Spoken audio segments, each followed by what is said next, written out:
إن الحمد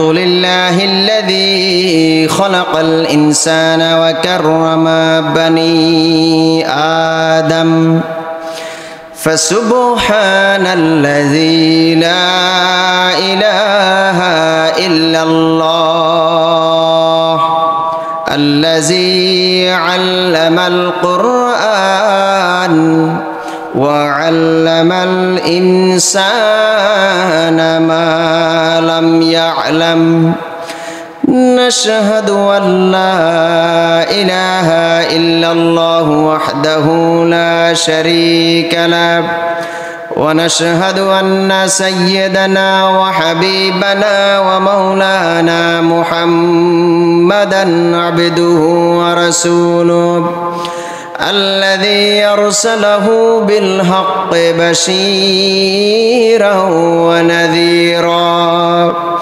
وداعيا إلى الله بإذنه وسراجا منيرا فقد قال الله تعالى في كلامه المجيد وفرقانه الحميد أعوذ بالله من الشيطان الرجيم بسم الله الرحمن الرحيم يا أيها الذين آمنوا إذا نودي للصلاة من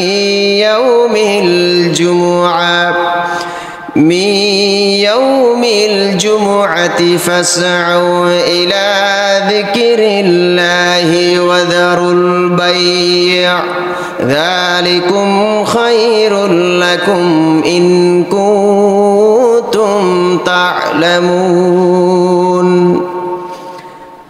أيها المسلمون والمؤمنون الكرام محترم مكرم সাইয়্যিদুল আইয়াম সপ্তাহের শ্রেষ্ঠতম দিন জুমআর দিনে আগত আমার সামনে আল্লাহর ঘরে উপবিষ্ট ইসলাম প্রিয় রাসূল প্রিয় আল্লাহ প্রিয় তাওহীদি জনতা অত্র সমাজের পর্দার অন্তরালে আমার সম্মানিতা মুমিনা সালেহা মা এবং বোনেরা সকলকে আল্লাহর হাবিবের শিখানো ভাষায় সালাম দিচ্ছি আবারো আসসালামু আলাইকুম ওয়া রাহমাতুল্লাহি ওয়া বারাকাতুহু।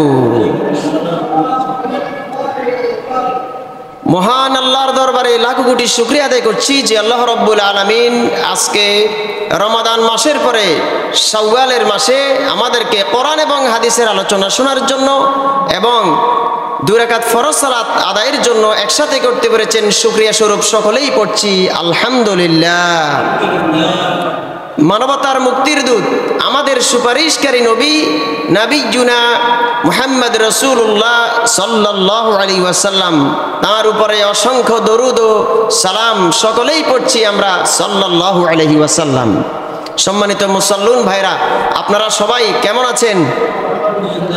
আলহামদুলিল্লাহ। আমাদেরকে সুস্থ রেখে বরাবরের মতো আল্লাহর ঘরে এনেছেন, তিনি হচ্ছেন আমাদের রব আল্লাহ রাব্বুল আলামিন।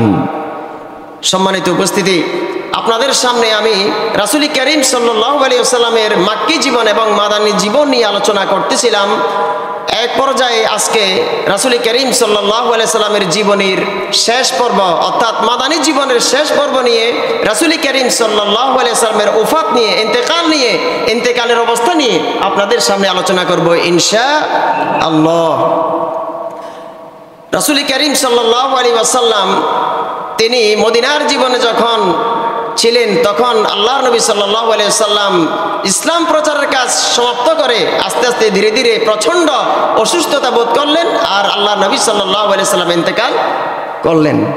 বুখারীর বর্ণনা এসেছে, আল্লাহর নবী বলেন, মহান আল্লাহ রাব্বুল আলামিন তার একজন বান্দাকে দুনিয়ার শান শৌকত যা চাইবে তাই এই বান্দাকে দিবেন বলে ঘোষণা করেন, কিন্তু ওই বান্দা আল্লাহ রাব্বুল আলামিনের এই নিয়ামতগুলোকে তিনি গ্রহণ করলেন না। রব্বুল আলামিনের নবী রাসূল করিম সাল্লাল্লাহু আলাইহি ওয়াসাল্লাম তিনি শান শওকত নেয়ার চাইতে আল্লাহর ইচ্ছাকে বেশি তিনি ভালো মনে করলেন। এই কথা শোনার পর সাহাবায়ে কেরাম রিদওয়ানুল্লাহি আলাইহিম আজমাইন আল্লাহর নবী থেকে যখন এই কথাটা শুনলেন, তার মানে কারো কোনো বুঝতে কষ্ট রইল না, আল্লাহর নবী এই পৃথিবীর বুকে আর বেশি দিন থাকবেন না। কথার মাধ্যমে আল্লাহর নবী সাল্লাল্লাহু আলাইহি ওয়াসাল্লাম সাহাবায়ে কেরামদেরকে বুঝাতে পেরেছিলেন, ঠিক কিনা? এই কথা শোনার পর আল্লাহর নবী যখন বললেন, এই ঘোষণার পরে হযরতে আবু বকর সিদ্দিক রাদিয়াল্লাহু তাআলা আনহু তিনি বুঝতে পারলেন এই পৃথিবীর সব সুখ সব শান শওকত আল্লাহ রাব্বুল আলামিন রাসূলকে দিতে চেয়েছিলেন, কিন্তু রাসূল করিম সাল্লাল্লাহু আলাইহি ওয়াসাল্লাম ওই শান শওকত তিনি গ্রহণ করলেন না। রাসূল করিম সাল্লাল্লাহু আলাইহি ওয়াসাল্লাম এই পৃথিবীর বুকে আর কোনোদিন বেঁচে থাকবেন না, আর তিনি থাকবেন না। হযরতে আবু বকর রাদিয়াল্লাহু তাআলা আনহু তিনি বুঝতে পারলেন আল্লাহর রাসূল আর বেশি দিন দুনিয়ায় আর নাই। বুখারী মুসলিমের হাদিসে এসেছে, রাসূল বললেন, বন্ধুত্ব এবং অর্থ সম্পদ ত্যাগ স্বীকারে আমার প্রতি সবচেয়ে বেশি দয়া দেখিয়েছে এই পৃথিবীর বুকে আমার বন্ধু আবু বকর সিদ্দিক। আল্লাহু আকবার। রাসূল সাল্লাল্লাহু আলাইহি ওয়াসাল্লামের প্রতি সবচেয়ে ভালোবাসা, বন্ধুত্বপূর্ণ আচরণ, রাসূলের বিপদে আপদে সহযোগিতা যিনি করেছেন তার নাম এই পৃথিবীর বুকে ইসলামের প্রথম খলিফা রাসূলের বন্ধু হযরতে আবু বকর সিদ্দিক রাদিয়াল্লাহু তাআলা আনহু। নবীজি বললেন, আমি মুহাম্মদ আমার প্রতিপালক ব্যতীত অন্য কাউকে যদি খলিল বন্ধু হিসেবে গ্রহণ করতাম তাহলে আমার বন্ধু আবু বকরকে গ্রহণ করতাম। আমার সাহাবীরা শোনো, আজ থেকে মসজিদে নববীর সকল দরজা বন্ধ হয়ে যাবে, আল্লাহর রাসূল থাকবে না, কিন্তু আবু বকরের দরজাটা খোলা থাকবে, বলি সুবহানাল্লাহ। রাসূল সাল্লাল্লাহু আলাইহি ওয়াসাল্লাম তিনি থাকবেন না, এভাবে করে হাদিসের মাধ্যমে রাসূল সাল্লাল্লাহু আলাইহি ওয়াসাল্লাম নির্দেশনা দিচ্ছেন। রাসূল সাল্লাল্লাহু আলাইহি ওয়াসাল্লাম তিনি যে ওফাত বরণ করবেন, সাহাবায়ে কেরাম যারা জ্ঞানী তারা বুঝে ফেলেছে। ইন্তেকালের 4 দিন আগে রাসূল করিম সাল্লাল্লাহু আলাইহি ওয়াসাল্লাম প্রচন্ড জ্বর অনুভব করলেন। আল্লাহর রাসূলের কি ছিল? জ্বর ছিল, প্রচন্ড কষ্ট পাচ্ছিলেন রাসূল সাল্লাল্লাহু আলাইহি ওয়াসাল্লাম। 3টি উপদেশ দিলেন সাহাবায়ে কেরামদেরকে। কয়টি উপদেশ? 3টি উপদেশ। 1 নাম্বার হচ্ছে, ইহুদি এবং নাসারাদের ও মুশরিকদের তোমরা জাজিরাতুল আরব উপদ্বীপ থেকে বের করে দিবে। এটা হচ্ছে রাসূলের নির্দেশ। কয় নাম্বার? 1 নাম্বার। 2 নাম্বার হচ্ছে, কোন দেশের প্রতিনিধি দল যখন আসে দেশের ভিতরে, রাষ্ট্রের ভিতরে, আমি মুহাম্মদ যেমন তাদের কাছে ব্যবহার করতাম, তাদের সাথে আচরণ করতাম, তোমরা সাহাবায়ে কেরামরা তেমন আচরণ করবে। 2 নাম্বার পয়েন্ট। 3 নাম্বার হচ্ছে, কোরআন এবং হাদিস তোমরা আঁকড়ে ধরবে আর নামাজ ছাড়বে না। কি ছাড়বে না বলেন সবাই? এটা রাসূলের নির্দেশ। রাসূল 3টা নির্দেশ দিলেন যে নামাজ ছাড়া যাবে না, কোরআন এবং হাদিস আঁকড়ে ধরবে, আর তোমাদের অধীনস্থ যারা কর্মচারী রয়েছে, চাকর চাকরানি রয়েছে, তাদের সাথে তোমরা ভালো আচরণ করো। এটা হচ্ছে রাসূলের নির্দেশ, রাসূলের ওসিয়ত। রাসূলের ইন্তেকালের 4 দিন পূর্বে আল্লাহর নবী বৃহস্পতিবার পুরো দিন অনেক কষ্টে নামাজ পড়বেন। বৃহস্পতিবার পুরো দিন কি করলেন? কষ্টে নামাজ পড়লেন। যখন জ্বর তীব্রতর বেড়ে গেল, এশার নামাজের সময় রাসূল সাল্লাল্লাহু আলাইহি ওয়াসাল্লাম মসজিদে যাওয়ার আর শক্তি থাকলো না, কারণ রাসূল সাল্লাল্লাহু আলাইহি ওয়াসাল্লাম সারাদিন বৃহস্পতিবার জ্বরে ভুগতেছিলেন, প্রচন্ড কষ্ট পাচ্ছিলেন। রাসূল সাল্লাল্লাহু আলাইহি ওয়াসাল্লাম আর নামাজে যাওয়ার শক্তি পাচ্ছিলেন না। মা আয়েশা সিদ্দিকা রাদিয়াল্লাহু তাআলা আনহা বললেন, রাসূল জিজ্ঞেস করলেন, হে আয়েশা, আমার সাহাবীরা কি নামাজ আদায় করে ফেলেছে, সালাত আদায় করে ফেলেছে? আয়েশা সিদ্দিকা রাদিয়াল্লাহু তাআলা আনহা বললেন, ইয়া রাসূলুল্লাহ, সাহাবীরা আপনার জন্য আপনার ইমামতিতে নামাজ আদায় করবে, এজন্য অপেক্ষা করতেছে, এজন্য সাহাবায়ে কেরামরা এখনো আপনার জন্য অপেক্ষা করতেছে। আল্লাহর নবী সাল্লাল্লাহু আলাইহি ওয়াসাল্লাম আয়েশাকে বললেন, হে আয়েশা, তাড়াতাড়ি পানি নিয়ে এসো, আমি গোসল করব। আল্লাহর নবী সাল্লাল্লাহু আলাইহি ওয়াসাল্লাম দাঁড়াতে চাইলেন, আবার বেহুশ হয়ে গেলেন। রাসূল সাল্লাল্লাহু আলাইহি ওয়াসাল্লাম তিনবার বেহুশ হয়ে গেলেন। আর রাসূল সাল্লাল্লাহু আলাইহি ওয়াসাল্লাম তিনি একবার দুইবার নয় 3বার বেহুশ হওয়ার পর আবার যখন রাসূলের হুঁশ আসলো, রাসূল সাল্লাল্লাহু আলাইহি ওয়াসাল্লাম বন্ধু আবু বকর সিদ্দিকের কাছে খবর পাঠালো তিনি যেন নামাজের ইমামতি করেন। রাসূল সাল্লাল্লাহু আলাইহি ওয়াসাল্লামের অবর্তমানে যিনি নামাজের ইমামতি করেন, মুসলিম জাহানের হাল ধরেন, তিনি হচ্ছেন হযরত আবু বকর সিদ্দিক রাদিয়াল্লাহু তাআলা আনহু। শুরু হলো হযরত আবু বকর সিদ্দিক রাদিয়াল্লাহু তাআলা আনহুর ইমামতি। যে কয়দিন নবীজি অসুস্থ ছিলেন ততদিন মুসলিম জাহানের যিনি ইমামতি করছিলেন তিনি হচ্ছেন হযরত আবু বকর সিদ্দিক রাদিয়াল্লাহু তাআলা আনহু। বুখারী মুসলিমের বর্ণনা এসেছে রাসূল সাল্লাল্লাহু আলাইহি ওয়াসাল্লাম তিনি যখন অসুস্থ ছিলেন 17 ওয়াক্ত নামাজ রাসূল সাল্লাল্লাহু আলাইহি ওয়াসাল্লাম জীবিত থাকা অবস্থায় অসুস্থ থাকা অবস্থায় ইমামতি করেন হযরত আবু বকর সিদ্দিক রাদিয়াল্লাহু তাআলা আনহু। তাহলে সবচেয়ে বেশি সম্মান দিয়েছে রাসূল সাল্লাল্লাহু আলাইহি ওয়াসাল্লাম তার বন্ধু আবু বকর সিদ্দিক রাদিয়াল্লাহু তাআলা আনহুকে। ইন্তেকালের 2-1 দিন পূর্বের ঘটনা, শনিবার অথবা রবিবার দিন নবী সাল্লাল্লাহু আলাইহি সাল্লাম কিছুটা সুস্থতা অনুভব করলেন, অর্থাৎ ভালো লাগলো রাসূলের। শনিবার অথবা রবিবার দুইজন সাহাবীর কাঁধে ভর দিয়ে জোহরের নামাজের জন্য মসজিদে নববীতে আল্লাহর রাসূল প্রবেশ করলেন। এমন সময় আবু বকর রাদিয়াল্লাহু তাআলা আনহু নামাজ পড়াচ্ছিলেন। হঠাৎ রাসূলের আগমন দেখে খুশি হয়ে গেলেন আর ভাবলেন রাসূল সাল্লাল্লাহু আলাইহি ওয়াসাল্লাম ইমামতি করবেন। আল্লাহর রাসূল হাতের ইশারা দিয়ে বুঝালেন, খবরদার তুমি নামাজের ইমামতি চালিয়ে যাও, বলি সুবহানাল্লাহ। রাসূল সাল্লাল্লাহু আলাইহি ওয়াসাল্লামকে হযরত আবু বকর সিদ্দিক রাদিয়াল্লাহু তাআলা আনহুর ডান পাশে বসানো হলো। সাথে সাথে আবু বকর রাদিয়াল্লাহু তাআলা আনহু তিনি নবীজির ইক্তেদা শুরু করলেন আর সাহাবীদের তাকবীর শোনাচ্ছিলেন, বলি সুবহানাল্লাহ। এইভাবে করে রাসূল সাল্লাল্লাহু আলাইহি ওয়াসাল্লাম নামাজের প্রতি সালাতের প্রতি এত যত্নবান ছিলেন, এত গুরুত্ব আরোপ করেছেন। আল্লাহর রাসূল বেহুশ বারবার বেহুশ হয়ে যাচ্ছেন, তারপরেও রাসূল সালাতের জন্য তিনি আগ্রহ প্রকাশ করতেছেন, বলি সুবহানাল্লাহ। আল্লাহর নবী তার সব দাসীদের মুক্ত করে দিলেন। রাসূলের কাছে 7 টাকা ছিল, 7 দিনার ছিল, তিনি সদকা করে দিলেন। আর রাসূলের কাছে অস্ত্র শস্ত্র ছিল যুদ্ধ করার জন্য, সব মুসলমানদের জন্য হেবা করে দিলেন, বলি সুবহানাল্লাহ। এইভাবে করে রাসূল সাল্লাল্লাহু আলাইহি সাল্লাম নিজের ঘরের ভিতরে নিজের বাসার ভিতরে রাসূল সাল্লাল্লাহু আলাইহি সাল্লাম কোনো কিছু রাখেন নাই। রাসূল করিম সাল্লাল্লাহু আলাইহি ওয়াসাল্লামের ঘরে এমন অবস্থা হলো, আয়েশা সিদ্দিকা রাদিয়াল্লাহু তাআলা আনহা তিনি ঘরে যে চিরাগ জ্বালাবেন তেল ছিল না। মা আয়েশা সিদ্দিকা রাদিয়াল্লাহু তাআলা আনহা ওই তেল পর্যন্ত আরেকজন থেকে ধার করে এনেছিলেন, বলি সুবহানাল্লাহ। কেমন ভাবে রাসূল সাল্লাল্লাহু আলাইহি ওয়াসাল্লাম তিনি জীবনযাপন করতেছিলেন, সাদামাটা সাধারণ জীবনযাপন করে এই পৃথিবীর মানুষের জন্য দৃষ্টান্ত হয়েছেন, বলি সুবহানাল্লাহ। প্রিয় ভাই সব, রাসূল করিম সাল্লাল্লাহু আলাইহি সাল্লাম সোমবার তিনি অসুস্থতা বোধ করলেন। সোমবার সাহাবীরা ফজরের নামাজ আদায় করছিলেন। হযরত আবু বকর রাদিয়াল্লাহু তাআলা আনহুর তখন ইমামতিতে ছিল, অর্থাৎ আবু বকর রাদিয়াল্লাহু তাআলা আনহুর পিছনে সমস্ত সাহাবায়ে কেরামরা সালাত আদায় করতেছে ফজরের সময়। কোন সময়? ফজরের সময়। হঠাৎ রাসূল মা আয়েশার রুমের একটু পর্দা সরিয়ে রাসূল সাল্লাল্লাহু আলাইহি সাল্লাম তিনি দৃশ্যটা দেখলেন।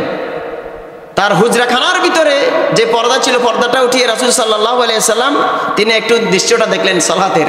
আল্লাহর নবী পর্দা উঠিয়ে হিজাবটা উঠিয়ে যখন দেখলেন তার কলিজার টুকরা সাহাবী তারা সবাই হযরতে আবু বকরের ইমামতিতে সালাত আদায় করতেছে, আল্লাহর নবী এই দৃশ্য দেখে তিনি খুশি হয়ে গেলেন, বলি সুবহানাল্লাহ। রাসূল সাল্লাল্লাহু আলাইহি ওয়াসাল্লাম এই সময়ের ভিতরে সালাতকে ভুলে যান নাই, এতিম মিসকিন অসহায় দাস দাসীদেরকে তিনি ভুলে যান নাই, আর তিনি পরিবারকে ভুলে যান নাই, সাহাবায়ে কেরামদেরকে ভুলে যান নাই, মুসলিম উম্মাহকে ভুলে যান নাই, সুবহানাল্লাহ। হযরত আনাস রাদিয়াল্লাহু তাআলা আনহু বলেন, নবী সাল্লাল্লাহু আলাইহি সাল্লাম সামান্য তিনি একটু বের হলেন, সামান্য একটু বের হলেন মা আয়েশার হুজরাখানা থেকে, রুম থেকে একটু বের হলেন। আর সাহাবীরা আশা করছিলেন রাসূল সাল্লাল্লাহু আলাইহি সাল্লাম আমাদের সাথে সালাতে শামিল হবেন। এবং দেখা গেল রাসূল সাল্লাল্লাহু আলাইহি সাল্লাম তিনি আসতে সাহস করলেন না। রাসূলের অসুস্থতা তখনও কাটে নাই। রাসূল সাল্লাল্লাহু আলাইহি সাল্লাম এখনো অসুস্থতা বোধ করলেন, রাসূলের সাহস হলো না, আর শক্তি সামর্থ্য সামনে থাকলো না রাসূল সামনে গিয়ে সালাত আদায় করার। রাসূল আবার নিজের রুমে প্রবেশ করলেন, পর্দা ফেলে দিলেন। ওই সময় আল্লাহর নবী সাল্লাল্লাহু আলাইহি ওয়াসাল্লাম এই জীবনে রাসূল করিম সাল্লাল্লাহু আলাইহি ওয়াসাল্লাম আর সালাতে অংশগ্রহণ করতে পারেন নাই। রাসূল সাল্লাল্লাহু আলাইহি ওয়াসাল্লামের মুমূর্ষ অবস্থায় ফাতেমা রাদিয়াল্লাহু তাআলা আনহা রাসূলের কাছে ছিলেন। ফাতেমা রাদিয়াল্লাহু তাআলা আনহাকে রাসূল ডাকলেন, কানে কানে কথা বললেন, কান্না শুরু করে দিলেন। রাসূল সাল্লাল্লাহু আলাইহি ওয়াসাল্লাম আবার ডাকলেন তার কলিজার টুকরা মেয়ে ফাতেমাকে। ফাতেমা রাদিয়াল্লাহু তাআলা আনহা আবার আসলেন। এবার ফাতেমা রাদিয়াল্লাহু তাআলা আনহার কানে কানে যে কথা বললেন তিনি হাসা শুরু করলেন। মা আয়েশা সিদ্দিকা রাদিয়াল্লাহু তাআলা আনহা বললেন, হে ফাতেমা, তোমার বাবা রাসূল করিম সাল্লাল্লাহু আলাইহি ওয়াসাল্লাম কি কথা বললো যার কারণে তুমি একবার কান্না করলে আর একবার হাসলে? রাসূল সাল্লাল্লাহু আলাইহি ওয়াসাল্লামের কথার উত্তরগুলো, প্রশ্নের জবাবগুলো ফাতেমা রাদিয়াল্লাহু তাআলা আনহা মা আয়েশা সিদ্দিকা রাদিয়াল্লাহু তাআলা আনহাকে এইভাবে বললেন, আমার পিতা মুহাম্মদ রাসূলুল্লাহ সাল্লাল্লাহু আলাইহি ওয়াসাল্লাম তিনি বললেন, মা এই অসুখে আমি মারা যাব, এই জন্য আমি কান্না শুরু করেছি। তার মানে রাসূল আগেই বলে দিয়েছেন যে আমি যে অসুস্থতা বোধ করেছি আমি মারা যাব, এই জন্য ফাতেমা রাদিয়াল্লাহু তাআলা আনহা কান্না শুরু করলেন। আবার যখন রাসূল কানে কানে যখন বললেন, আমার পরিবারের ভিতরে সর্বপ্রথম তুমি আমার অনুসারী হবে, দেখা হবে আখিরাতের ভিতরে, এই কথা শোনার পর আমি হাসা শুরু করলাম, বলি সুবহানাল্লাহ। ফাতেমা রাদিয়াল্লাহু তাআলা এই সুসংবাদ প্রাপ্ত হন যে বিশ্বের সকল মহিলাদের ভিতরে জান্নাতের মধ্যে তুমি হবে, সুসংবাদ প্রাপ্ত হলেন তুমি হবে জান্নাতের সকলের নেত্রী, বলি সুবহানাল্লাহ। ফাতেমা রাদিয়াল্লাহু তাআলা রাসূলের কষ্ট দেখে মুখ থেকে বলে ফেললেন, হায় রে, আমার বাবার খুব কষ্ট হচ্ছে আমি দেখতেছি। এই কথা শুনে শ্রেষ্ঠ পিতা রাসূল করিম সাল্লাল্লাহু আলাইহি সাল্লাম বললেন, মা শোনো, তোমার বাবার আজকের পর থেকে আর কখনো কষ্ট হবে না, অর্থাৎ তোমার বাবা মারা যাবে, একটু পরে তোমার বাবা কি হয়ে যাবে? মারা যাবে। তার মানে হলো রাসূল করিম সাল্লাল্লাহু আলাইহি সাল্লাম যে দুনিয়ায় থাকবেন না, এই আলামতগুলো তিনি সাধারণভাবে পরিবারের ভিতরে সাহাবায়ে কেরামদের ভিতরে তিনি আলোচনা করতেছিলেন। রাসূল সাল্লাল্লাহু আলাইহি সাল্লামের প্রিয় নাতি হাসান এবং হুসাইন, তাদেরকে তিনি ডাকলেন, আদর করলেন, চুম্বন করলেন আর ওসিয়ত করলেন, উপদেশ দিলেন। রাসূল সাল্লাল্লাহু আলাইহি সাল্লাম স্ত্রীদেরকে ডাকলেন, শেষবারের মতো উপদেশ দিলেন রাসূল সাল্লাল্লাহু আলাইহি সাল্লাম। এরপরে রাসূলের শরীরের ভিতরে বিষের যন্ত্রণা শুরু হলো। আল্লাহর নবী প্রচন্ড কষ্ট পাচ্ছিলেন। রাসূল সাল্লাল্লাহু আলাইহি সাল্লাম ধীরে ধীরে বিষের প্রভাবও প্রকাশ পাচ্ছিল। মা আয়েশাকে রাসূল সাল্লাল্লাহু আলাইহি সাল্লাম বললেন, হে আয়েশা, খায়বারের যুদ্ধের সময় ইহুদি মহিলা যে আমাকে গোশতের ভিতরে বিষ মিশ্রিত অবস্থায় রেখে খাওয়াইছিল, ওইটার কারণে আমি এখন পর্যন্ত আমার শরীরের ভিতরে বিষের যন্ত্রণা পাচ্ছি। রাসূল সাল্লাল্লাহু আলাইহি ওয়াসাল্লাম যন্ত্রণায় তার শিরা উপশিরা যেন কেটে চলে যাচ্ছে, প্রচন্ড কষ্ট হচ্ছে রাসূলের। রাসূল এত কষ্টের যন্ত্রণায় আল্লাহর নবী সাল্লাল্লাহু আলাইহি ওয়াসাল্লাম তিনি আল্লাহকে স্মরণ করলেন। কাকে স্মরণ করলেন বলেন সবাই? আল্লাহ রাব্বুল আলামিনকে স্মরণ করেন। এত কষ্ট যন্ত্রণায় আল্লাহ নবী ছিলেন ইন্তেকালের সময়, তারপরে রাসূল নামাজের কথা কখনো ভুলে যান নাই, নামাজের কথা বললেন। রাসূল বললেন, আসসালাত আসসালাত ওয়া মা মালাকাত আইমানুকুম, সালাত সালাত এবং তোমাদের অধীনস্থ দাস দাসী চাকর চাকরানির ব্যাপারে হুঁশিয়ার থেকো, যত্নবান থেকো। আল্লাহর নবী সাল্লাল্লাহু আলাইহি ওয়াসাল্লাম সালাত সালাত এভাবে কয়েকবার বললেন, বলি সুবহানাল্লাহ। রাসূল সাল্লাল্লাহু আলাইহি ওয়াসাল্লাম ওফাতকালীন সময় রাসূল করিম সাল্লাল্লাহু আলাইহি ওয়াসাল্লামের এই কঠিন যন্ত্রণা, আমার ভাইরা দেখেন, দুনিয়া এবং আখিরাতের ভিতরে যিনি সর্বশ্রেষ্ঠ মর্যাদার অধিকারী রাসূল করিম সাল্লাল্লাহু আলাইহি ওয়াসাল্লাম তিনি ইন্তেকালের সময় এত যন্ত্রণা এত কষ্ট অনুভব করলেন। তাহলে রাসূল সাল্লাল্লাহু আলাইহি ওয়াসাল্লাম তিনি যন্ত্রণা কষ্ট অনুভব করতেন। যদি রাসূল সাল্লাল্লাহু আলাইহি ওয়াসাল্লামকে যদি আল্লাহ রাব্বুল আলামিনকে যদি বলতেন, ইয়া আল্লাহ রাব্বুল আলামিন আমার যেন যন্ত্রণা না হয়, কিন্তু রাসূল সাল্লাল্লাহু আলাইহি ওয়াসাল্লাম এই কথাটা বললেন না। রাসূল সাল্লাল্লাহু আলাইহি ওয়াসাল্লামের শরীরের ভিতরে প্রচন্ড যন্ত্রণা, প্রচন্ড জ্বর, বিষের যন্ত্রণা ওফাতের সময়, ইন্তেকালের সময় রাসূল সাল্লাল্লাহু আলাইহি ওয়াসাল্লামের ছিল। মা আয়েশা সিদ্দিকা রাদিয়াল্লাহু তাআলা আনহা রাসূলকে দেহের সাথে হেলান দিয়ে ধরলেন। আল্লাহর নবী সাল্লাল্লাহু আলাইহি ওয়াসাল্লাম ইন্তেকালের সময় কার ঘরের ভিতরে ছিল? মা আয়েশা সিদ্দিকা রাদিয়াল্লাহু তাআলা আনহার ঘরের ভিতরে ছিল, আর রাসূল সাল্লাল্লাহু আলাইহি ওয়াসাল্লাম তার দেহের সাথে হেলান দেওয়া অবস্থায় ছিলেন। মা আয়েশা বললেন, আমার ভাই যখন আব্দুর রহমান আসলো, তখন রাসূল সাল্লাল্লাহু আলাইহি ওয়াসাল্লাম আব্দুর রহমানের মুখের দিকে তাকিয়ে দেখলো আব্দুর রহমান মেসওয়াক করতেছে। কি করতেছে? মেসওয়াক করতেছে। আল্লাহর নবী সাল্লাল্লাহু আলাইহি ওয়াসাল্লাম তিনি তাকিয়ে থাকলেন। মা আয়েশা বুঝে ফেললেন যে রাসূল মনে হয় এই মেসওয়াক করাকে এখন পছন্দ করেছে। আল্লাহর নবী সাল্লাল্লাহু আলাইহি ওয়াসাল্লাম আগেই হাদিস বলে দিয়েছেন, লাউলা আন আশুক্কা লা আমারতুহুম বিসওয়াক ইনদা কুল্লি সালাতিন, যদি আমার উম্মতের উপর কষ্ট অনুভব না হতো প্রত্যেক সালাতের নামাজের সময় মেসওয়াকটা ওয়াজিব বাধ্যতামূলক করে দিতাম, বলি সুবহানাল্লাহ। রাসূল সাল্লাল্লাহু আলাইহি ওয়াসাল্লাম তিনি মা আয়েশা সিদ্দিকা রাদিয়াল্লাহু তাআলা আনহার ভাই যখন আসলো, রাসূলের শালা যখন আসলো, রাসূল সাল্লাল্লাহু আলাইহি ওয়াসাল্লাম তার দিকে তাকিয়ে থাকলেন। আর রাসূল সাল্লাল্লাহু আলাইহি ওয়াসাল্লাম পরবর্তীতে মা আয়েশার মাধ্যমে তিনি মেসওয়াক করলেন। আয়েশা সিদ্দিকা রাদিয়াল্লাহু তাআলা আনহা মেসওয়াক করলেন রাসূলকে। সহিহ বুখারীর ভিতরে এসেছে রাসূল সাল্লাল্লাহু আলাইহি ওয়াসাল্লাম একটি পাত্রে হাত ভিজিয়ে তিনি চেহারা মুছে ফেললেন আর বলতেছেন, লা ইলাহা ইল্লাল্লাহ, মৃত্যু বড়ই কঠিন, মৃত্যুই বড়ই যন্ত্রণাদায়ক আল্লাহর নবীর মুখ থেকে বের হয়ে গেল। রাসূল সাল্লাল্লাহু আলাইহি ওয়াসাল্লাম এই মৃত্যুর সময় মুখ থেকে বের করলেন, লা ইলাহা ইল্লাল্লাহ, লা ইলাহা ইল্লাল্লাহ। এই মুমূর্ষ অবস্থায় রাসূল সাল্লাল্লাহু আলাইহি ওয়াসাল্লাম আল্লাহর দরবারে দোয়া করতে লাগলেন, আল্লাহ রাব্বুল আলামিনের কাছে দোয়া করতে লাগলেন। আল্লাহ রাব্বুল আলামিন নবীজিন, সিদ্দিকিন, শুহাদা, সালেহিন ব্যক্তি যাদের তুমি পুরস্কৃত করেছো, আল্লাহ রাব্বুল আলামিন তুমি আমাকে তাদের দলভুক্ত করে নাও, বলি সুবহানাল্লাহ। এইভাবে করে তিনি দোয়া করতে লাগলেন আর আল্লাহর কাছে তিনি দোয়া করতে লাগলেন, আল্লাহ রাব্বুল আলামিন তুমি আমাকে মাফ করে দাও, তুমি আমাকে ক্ষমা করে দাও, বলি সুবহানাল্লাহ। এরপর আবার বলতে লাগলেন রাসূল করিম সাল্লাল্লাহু আলাইহি ওয়াসাল্লাম, আল্লাহ রাব্বুল আলামিন তুমি আমার উপর রহম করো, আমার উপর দয়া করো, আমাকে রফিকে আলায় পৌঁছে দাও, বলি সুবহানাল্লাহ। এইভাবে করে দোয়া করতে লাগলেন।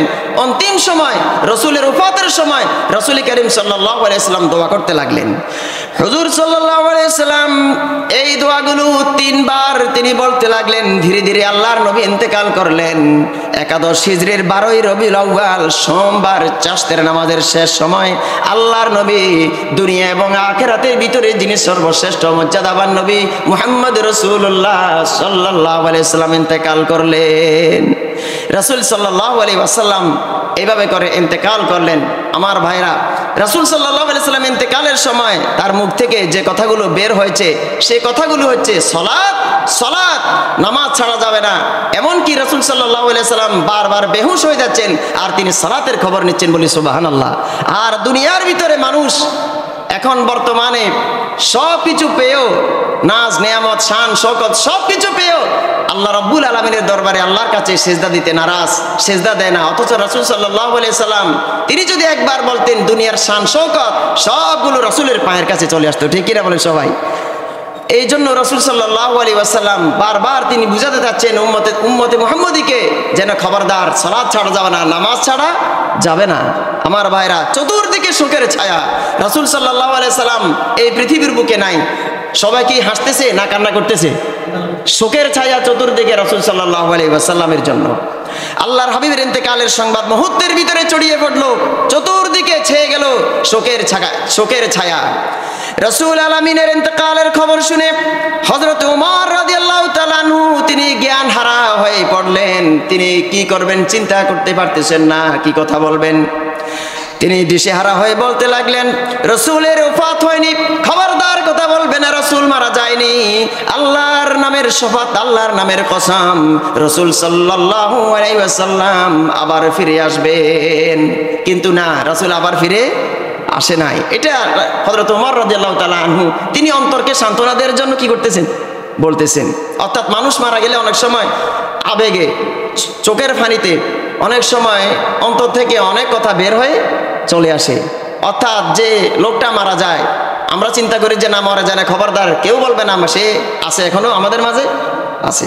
এরকম করে হযরত ওমর রাদিয়াল্লাহু তাআলা আনহু বুঝাতে চাচ্ছেন। এইদিকে হযরত আবু বকর রাদিয়াল্লাহু তাআলা আনহু নিজের বাড়িতে অবস্থান করতেছিলেন। সংবাদ শুনে ঘোড়া নিয়ে তিনি দৌড়ে আসলেন। আর ইসলামের প্রথম খলিফা, রাসূলের মুমূর্ষ অবস্থায় যিনি 17 ওয়াক্ত নামাজের ইমামতি করলেন, আবু বকর দৌড়ে আসলেন আর নিজের কলিজার টুকরা মেয়ে আয়েশার ঘরের ভিতরে ঢুকলেন। সেখানে দেখলেন আল্লাহর নবী দুনিয়া আখিরাতের সর্বশ্রেষ্ঠ মর্যাদাবান যিনি শুয়ে আছেন। রাসূল সাল্লাল্লাহু আলাইহি ওয়াসাল্লামের গায়ের উপরে ডোরাকাটা একটা চাদর ছিল। হযরত আবু বকর সিদ্দিক রাদিয়াল্লাহু তাআলা আনহু তিনি চাদর উঠালেন আর রাসূলকে চুম্বন করলেন। আর আল্লাহর নবী সাল্লাল্লাহু আলাইহি ওয়াসাল্লামকে দেখে তিনি এই অবস্থা অবস্থা দেখে তিনি চোখের পানি ধরে রাখতে পারলেন না। রাসূল সাল্লাল্লাহু আলাইহি ওয়াসাল্লামের জন্য প্রচন্ড কষ্ট হতে লাগলো। রাসূল সাল্লাল্লাহু আলাইহি ওয়াসাল্লামের এইভাবে করে অবস্থা দেখে তিনি বের হয়ে গেলেন। হযরত আবু বকর রাদিয়াল্লাহু তাআলা আনহু বাইরে যখন আসলেন, হযরত ওমর রাদিয়াল্লাহু তাআলা আনহুকে শান্ত করার জন্য চেষ্টা চালালেন। হযরত ওমর রাদিয়াল্লাহু তাআলা আনহু তখন অবস্থা এমন ছিল যে সামনে কেউ যদি বলে আল্লাহর হাবিব আল্লাহর রাসূল নাই, তখন হযরত ওমর রাদিয়াল্লাহু তাআলা আনহু কি করবেন? তিনি মেজাজ হারিয়ে ফেলবেন, এমন অবস্থা সৃষ্টি হয়ে গিয়েছিল। মানসিক যন্ত্রণায় দিশেহারা সকল সাহাবাদের উদ্দেশ্যে ভাষণ দিলেন, আমার সাহাবীরা শোনো, রাসূল সাল্লাল্লাহু আলাইহি ওয়াসাল্লাম আল্লাহর নবী আর আমাদের মাঝে নাই। বলি আল্লাহু আকবার। রাসূল সাল্লাল্লাহু আলাইহি ওয়াসাল্লাম আমাদের মাঝে নাই। আমার ভাইরা, আমার সাথীরা, হযরত আবু বকর রাদিয়াল্লাহু তাআলা আনহু ঘোষণা দিয়ে দিলেন। এরপরে সমস্ত সাহাবায়ে কেরামরা বিশ্বাস করলো যে আসলে রাসূল মুহাম্মদ সাল্লাল্লাহু আলাইহি ওয়াসাল্লাম ওফাত বরণ করেছেন, ইন্তেকাল করেছেন। এইভাবে করে তিনি বিশ্বাস জন্মালেন। দাফনের প্রস্তুতি শুরু হলো। রাসূল সাল্লাল্লাহু আলাইহি ওয়াসাল্লাম ইন্তেকাল করলেন। এরপরে রাসূল সাল্লাল্লাহু আলাইহি ওয়াসাল্লামকে দাফন করতে হবে, কবর দিতে হবে নাকি দিতে হবে না? সবাই চিন্তা করলো এখন এই মুসলিম জাহানের ইমাম কে হবেন? অর্থাৎ প্রধানমন্ত্রী, প্রাইম মিনিস্টার, চেয়ারম্যান, মেম্বার, সমাজের অধিপতি কে হবেন? ঠিক কিনা? আমাদের মাঝে, দেশের ভিতরে, আমাদের বিশ্বের ভিতরে কি মারামারি লাগে না? প্রধানমন্ত্রী কি হবেন? কি হয়? মারামারি লাগে। রাজনৈতিক বিভিন্ন ইস্যু নিয়ে অমুক অমুক দল, তমুক দল, রাত দিন 24টা ঘন্টা আমল বাদে, কাজকর্ম বাদে এটা নিয়ে শুয়ে থাকে। এরকম লোক আছে না? আছে। দেখেন মুসলিম জাহানের ইমাম কে হবেন, এই জন্য সাহাবায়ে কেরামদের ভিতরে কেউ সামনে এসে বলে নাই আমি যোগ্য, আমাকে বানিয়ে দিন। এই কথাটা সাহস কারণে সাহাবায়ে কেরামরা সকলে সিদ্ধান্ত নিল শুরা, পরামর্শের ভিত্তিতে, অর্থাৎ মুসলমানরা যা কিছু করবে পরামর্শের ভিত্তিতে, সিদ্ধান্তের ভিত্তিতে, আলোচনার ভিত্তিতে মুসলিম উম্মার জন্য যেটা কল্যাণকর সেটাই তারা বাস্তবায়ন করবে। বলি সুবহানাল্লাহ। পরবর্তীতে মুসলিম জাহানের ইমাম নির্বাচিত হলেন হযরত আবু বকর সিদ্দিক রাদিয়াল্লাহু তাআলা আনহু। অবশেষে হযরত আবু বকর রাদিয়াল্লাহু তাআলা আনহু মনোনীত হলেন মুসলিম জাহানের খলিফা, প্রথম খলিফা হযরত আবু বকর।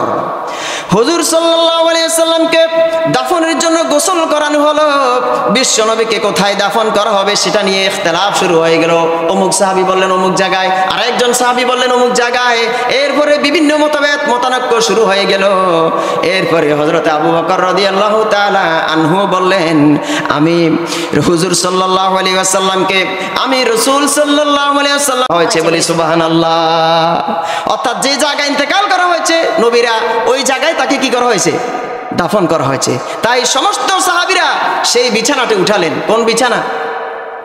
রাসূল সাল্লাল্লাহু আলাইহি ওয়াসাল্লাম মা আয়েশার ঘরে যে বিছানায় ছিলেন শোয়া, ওই বিছানাটি কি করলেন? উঠালেন। যে বিছানার রাসূল করিম সাল্লাল্লাহু আলাইহি ওয়াসাল্লাম এই শোয়া অবস্থায় ইন্তেকাল করলেন, ওই বিছানার নিচে কবর খনন করা হয়। আর রাসূল করিম সাল্লাল্লাহু আলাইহি ওয়াসাল্লামকে সেখানে কি করা হয়? দাফন করা হয়। 10 জন করে সাহাবায়ে কেরামরা এই হুজরাতে প্রবেশ করেন। 10 জন করে। কয়জন করে?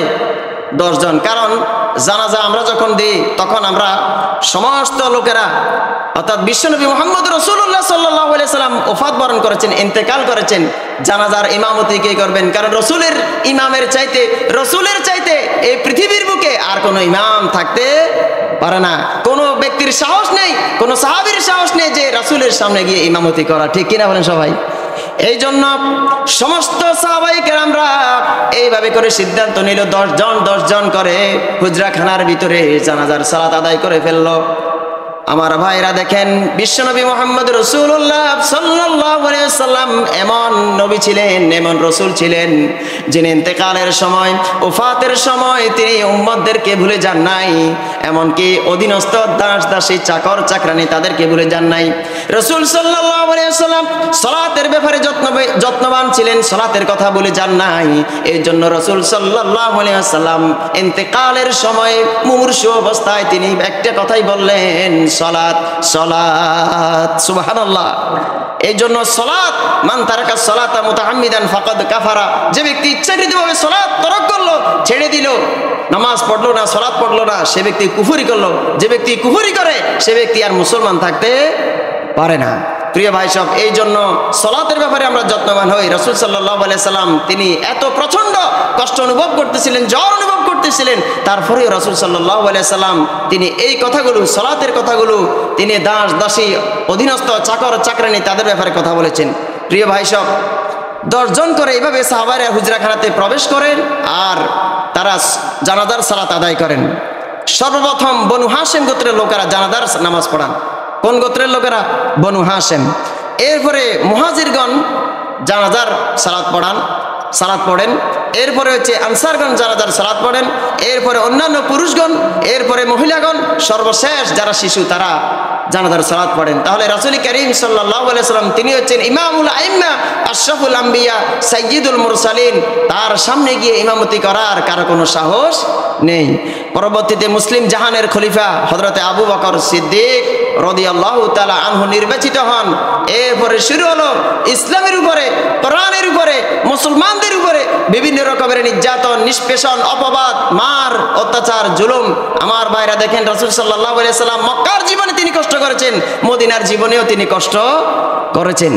এই জন্য আল্লাহ নবী সাল্লাল্লাহু আলাইহি ওয়াসাল্লামকে গোটা মানব জাতির জন্য আল্লাহ রাব্বুল আলামিন বলেন, ওয়ামা আরসালনাকা ইল্লা রাহমাতাল লিল আলামিন। হে রাসূল, এই পৃথিবীর মানুষের জন্য, তামাম পৃথিবীর জন্য আপনাকে আমি রাহমাতুল লিল আলামিন, রহমত স্বরূপ হিসেবে প্রেরণ করেছি, বলি সুবহানাল্লাহ। রাসূল সাল্লাল্লাহু আলাইহি ওয়াসাল্লাম ওফাত বরণ করলেন। আর রাসূল সাল্লাল্লাহু আলাইহি ওয়াসাল্লাম যে ইসলাম কায়েম করেছিলেন, ইসলাম প্রতিষ্ঠা করেছিলেন, আমাদের যে ইসলাম, রাসূলের ইসলাম, এটার ভিতরে কোনো পার্থক্য রয়েছে? রাসূল সাল্লাল্লাহু আলাইহি ওয়াসাল্লামের ইসলামের দাওয়াত ছিল লা ইলাহা ইল্লাল্লাহ। আমরাও মানুষদেরকে যখন দাওয়াত দিই লা ইলাহা ইল্লাল্লাহ, দাওয়াতের ভিতরে পার্থক্য নেই। পার্থক্য রয়েছে আমাদের ঈমানের ভিতরে। কিসের ভিতরে পার্থক্য রয়েছে? আমাদের আকীদার ভিতরে পার্থক্য রয়েছে, যার কারণে মুসলিম উম্মাহ তাদের ঐতিহ্য, তাদের শান শৌকত, তাদের মান ইজ্জত সব কিছু সম্মান হারিয়ে আজ মুসলমানরা নিষ্পেষিত, নির্যাতিত, মাজলুম হয়ে তারা পৃথিবীর বুকে ঘুরে বেড়াচ্ছে, ঠিক কিনা বলে সবাই?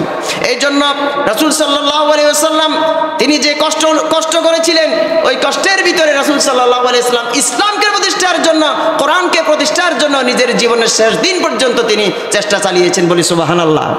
রাসূল সাল্লাল্লাহু আলাইহি ওয়াসাল্লাম মা আয়েশা সিদ্দিকা রাদিয়াল্লাহু তাআলা আনহার হুজরাখানার ভিতরে যখন ছিলেন, নামাজের দৃশ্য দেখে এজন্য কাঁদতেছিলেন, কারণ রাসূল সাল্লাল্লাহু আলাইহি ওয়াসাল্লাম এই সালাত প্রতিষ্ঠার জন্য বদরে যুদ্ধ করলেন। রাসূল সাল্লাল্লাহু আলাইহি ওয়াসাল্লামের সাহাবায়ে কেরামরা নিজেদের জীবনকে আল্লাহর রাস্তায় উৎসর্গ করেছে। সাহাবায়ে কেরামরা অত্যাচারিত হয়েছে, মাজলুম হয়েছে। তারা এই জন্য যে সালাত প্রতিষ্ঠা করবে, কোরআনকে প্রতিষ্ঠা করবে, এই জন্য আল্লাহ রাব্বুল আলামিন রাসূল সাল্লাল্লাহু আলাইহি ওয়াসাল্লামকে বিদায় হজের ভাষণের সময় বললেন, হে রাসূল, ইসলামের সকল আঞ্জাম আপনি প্রতিষ্ঠা করে ফেলেছেন। এই জন্য রাসূল সাল্লাল্লাহু আলাইহি ওয়াসাল্লামের উপর ওহী নাযিল হয়ে গেল যে আপনি ইসলামকে সুন্দরভাবে এই পৃথিবীর বুকে সাহাবায়ে কেরামদেরকে নিয়ে প্রতিষ্ঠা করেছেন, বলি সুবহানাল্লাহ। সমস্ত সাহাবায়ে কেরামরা সাক্ষী হয়ে থাকলেন আর রাসূলকে বললেন, ইয়া রাসূলুল্লাহ, আমরা সাক্ষী, আপনি আপনার দায়িত্ব, আপনার ইসলাম প্রচার যথাযথভাবে আপনি এই পৃথিবীর বুকে প্রতিষ্ঠা করতে পেরেছেন, বলি সুবহানাল্লাহ। এই জন্য এই পৃথিবীর বুকে কোনো মানুষ যদি ইসলামকে প্রতিষ্ঠা করতে চায়, তাহলে সে আকীদা বিশুদ্ধ করে ঈমানওয়ালা, আমলওয়ালা হতে হবে। তাহলে আমাদের দ্বারা ইসলামকে জয়কার হিসেবে সারা পৃথিবীর বুকে প্রতিষ্ঠা করা সম্ভব, ঠিক কিনা বলেন সবাই? এই জন্য কোরআন আল কারীমকে অনুসরণ করতে হবে। সমস্ত সাহাবায়ে কেরামরা রাসূল সাল্লাল্লাহু আলাইহি ওয়াসাল্লাম একটা কিতাব, একটা বই, একটা গাইডলাইন ফলো করেছে। সেই কিতাবের নাম হচ্ছে কোরআন আল কারীম। কোরআন আল কারীম, এই কোরআন আল কারীম দিয়ে রাসূল সাল্লাল্লাহু আলাইহি ওয়াসাল্লাম, সাহাবায়ে কেরামরা তৎকালীন পৃথিবী শাসন করেছিল। রাসূল সাল্লাল্লাহু আলাইহি ওয়াসাল্লামের শাসনের ভিতরে সমস্ত মানুষ তারা সেখানে বসবাস করতেছিল, সুখে ছিল, শান্তিতে ছিল। আর রাসূল সাল্লাল্লাহু আলাইহি ওয়াসাল্লামের সাহাবায়ে কেরামরা 30 বছর কাল এই কোরআন দিয়ে যখন শাসন করেছে, কোনো মানুষ তারা বলতে পারে না যে আমরা কষ্টে ছিলাম অথবা আমাদের উপরে জুলুম করা হয়েছে, ঠিক কিনা বলেন সবাই? এই জন্য কোরআনের কাছে যদি কোনো মানুষ আসে, তারা হেদায়েত প্রাপ্ত, রহমত প্রাপ্ত হয়ে যায়, বলি সুবহানাল্লাহ।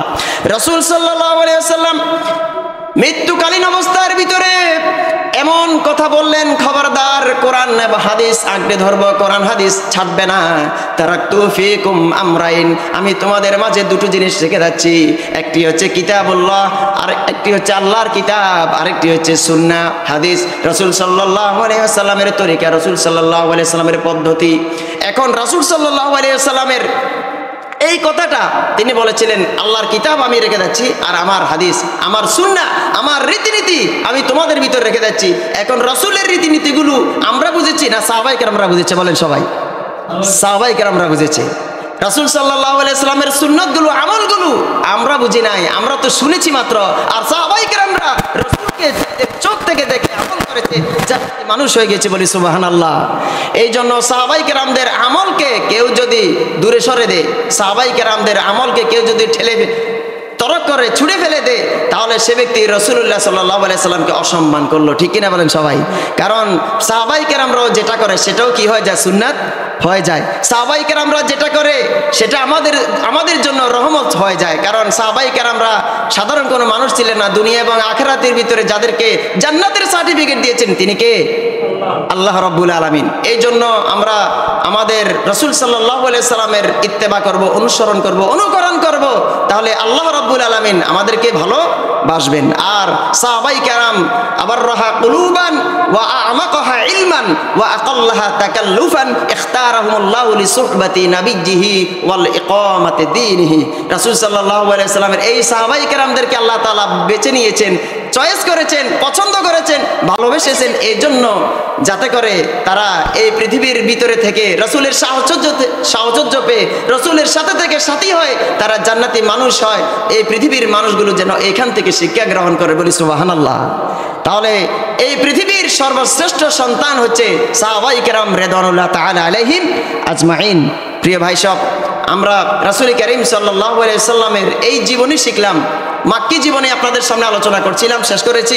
মাদানী জীবনে আমি আলোচনা করেছি আল্লাহর নবী সাল্লাল্লাহু আলাইহি সাল্লামের ওফাত পর্যন্ত, ইন্তেকাল পর্যন্ত যা যা ঘটনা ঘটেছে আপনাদের সামনে আলোচনা করেছি। এর ভিতরে আমি যদি কোনো ভুল ত্রুটি করে থাকি, ইচ্ছায় অনিচ্ছায়, আমি আমার রবের কাছে আশ্রয় প্রার্থনা করছি, ক্ষমা চাচ্ছি, এবং আপনাদের জন্য আল্লাহ রাব্বুল আলামিনের কাছে ক্ষমা চাচ্ছি। সুবহানাকা আল্লাহুম্মা ওয়া বিহামদিকা আশহাদু আল্লা ইলাহা ইল্লা আনতা আস্তাগফিরুকা ওয়া আতুবু ইলাইক।